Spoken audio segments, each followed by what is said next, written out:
이 사회에서 오래 공직 생활을 해온 저로서는 참 어린 학생들한테 뭐라고 할 말이 없습니다. 사전에 제도적으로 예방할 수 있는 걸 많이 만들지 못하고 여기까지 온 거에 대해서 깊이 사과를 드립니다. 사퇴를 수습하는데 최선을 다하겠다. 다 끝났습니다. 사퇴는 지금. 지금은 장례 절차만 남은 거예요. 뭘 최선을 다한단 말이에요. 해경이라는 데가 제가 총리할 적에 하도 경찰에서 가서 퇴직하는 자리로 해경청장을 자꾸 쓰길래 제가 총리할 때 경찰에서 해경으로 못 가도록 했죠. 이명박 정부 들어와가지고 계속해서 경찰청장 안 되는 사람들이 그리 갔어요. 강일학, 이길범, 무강인, 이강덕. 이래가지고 어떻게 해경이 발전할 수가 있겠어요? 해경의 특수성을 하나도 이해하지 못한 사람들이 가서 퇴직 자리로 가 앉아있다가. 이번 세월호 사고에서 해경은 본연의 임무를 다하지 못했습니다. 사고 직후에 즉각적이고 적극적으로 인명구조 활동을 펼쳤다면 희생을 크게 줄일 수도 있었을 것입니다. 해경의 구조 업무가 사실상 실패한 것입니다. 그 원인은 해경이 출범한 이래 구조, 군안 업무는 사실상 등한시하고 수사와 외형적인 성장에 집중해온 구조적인 문제가 지속되어 왔기 때문입니다.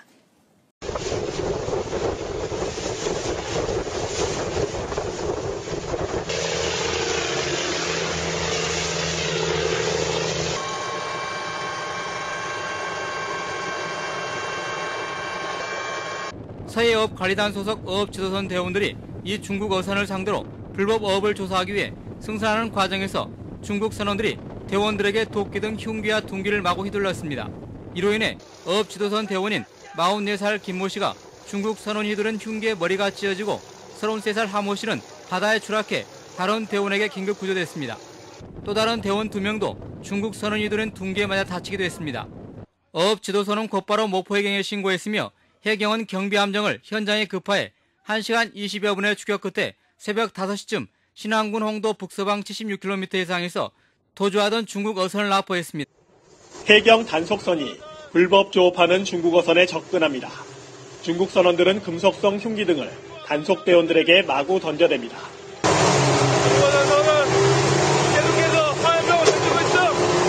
4시간의 추격 끝에 어선 바로 앞까지 다가가자 이번엔 화염병이 날아듭니다.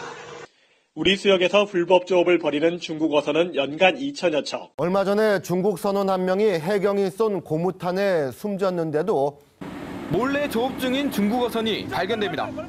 단속반이 추적을 시작하자 도주하면서도 철판으로 배를 에워싸며 방어에 나섭니다.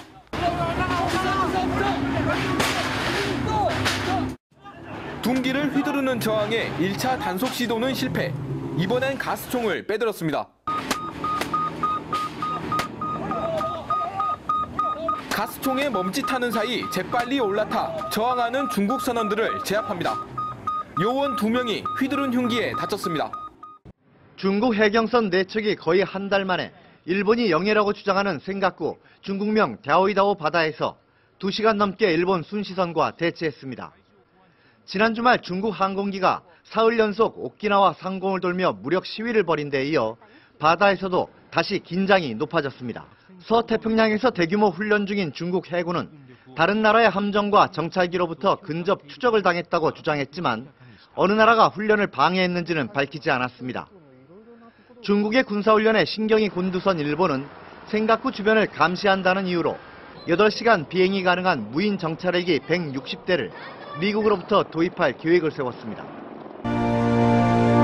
제주와 제주를 둘러싼 드넓은 바다는 대한민국이 지켜야 할 귀중한 보물이자 녹색 성장의 비옥한 터전입니다.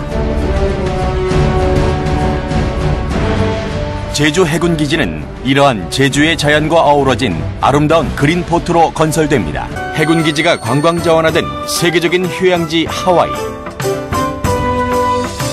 해군기지의 경제적 효과가 관광자원 개발로 이어진 괌의 모습에서 제주와 제주 해군기지의 미래를 예측할 수 있습니다.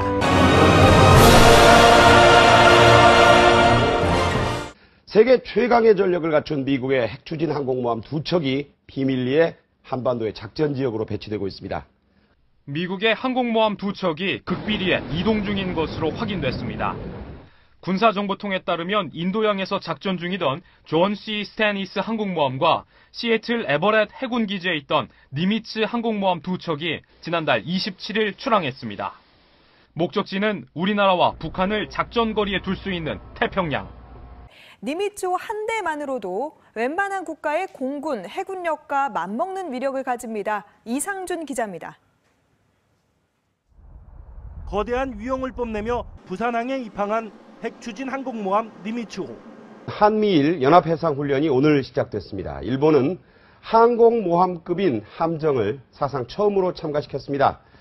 일본의 군사력 과시에 우리가 들러리를 선 게 아니냐는 비판도 나오고 있습니다. 이세함은 2009년 진수된 항공모함형 호위함으로 길이 197m에 폭 33m, 배수량 13,500톤입니다.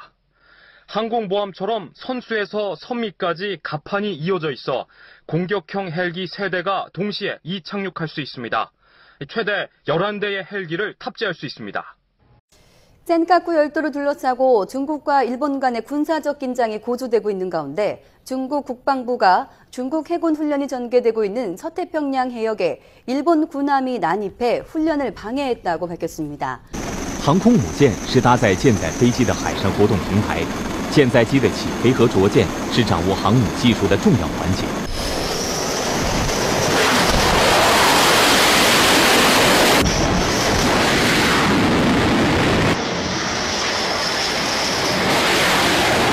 直通轮长偏流反先后升起，发动机接通全加力。在战机强大的轰鸣中，2名起飞助理挥动右臂，做出放飞手势。直通挡板落下，舰载机如离弦的箭加速滑。 미국이 중국을 견제하기 위해 새로 만든 이른바 항공모함 킬러 스텔스 구축함이 오늘 공개됐습니다. 그런데 공개되지 않은 또 다른 스텔스 전투함 4척이 일본에 배치된다고 합니다. 김진 기자의 중국 북해 함대가 서해에서 사상 최대 규모의 미사일 실탄 발사 훈련을 진행했다고 중국 신문망 등 현지 언론이 보도했습니다. 이번 훈련에는 잠수함을 포함한 함정 100여 척과 30여 대의 비행기가 참여해 함대공 미사일 등 다양한 미사일이 대규모로 발사됐습니다. 예, 중국이 장거리 순항 미사일인 창젠 10호의 발사 장면을 처음으로 공개했습니다. 창젠 10호는 사정거리가 1,500km 수준으로 10,000톤급 구축함은 한 방에 침몰시킬 수 있다, 이렇게 발표를 했군요. 중국이 이례적으로 창젠 10호의 발사 장면을 공개한 것은 군사력을 과시하는 한편 일본 등 중국 견제에 나선 국가들에 대해서 경고의 메시지를 전하기 위한 것으로 보입니다. 북한이 동해뿐 아니라 서해에서도 미사일 도발을 준비하고 있는 것으로 확인됐습니다. 군 당국이 최근 서해 연평도 이북 지역에 배치된 북한군 지대함 미사일 부대의 도발 징후를 포착했습니다. 정보소식통은 최근 북한이 보유한 실크원 미사일의 사격 통제 레이더가 가동되는 징후가 수차례 포착됐다고 밝혔습니다. 또 실크원 미사일을 실은 이동식 발사 차량의 움직임도 부쩍 늘어난 것으로 전해졌습니다.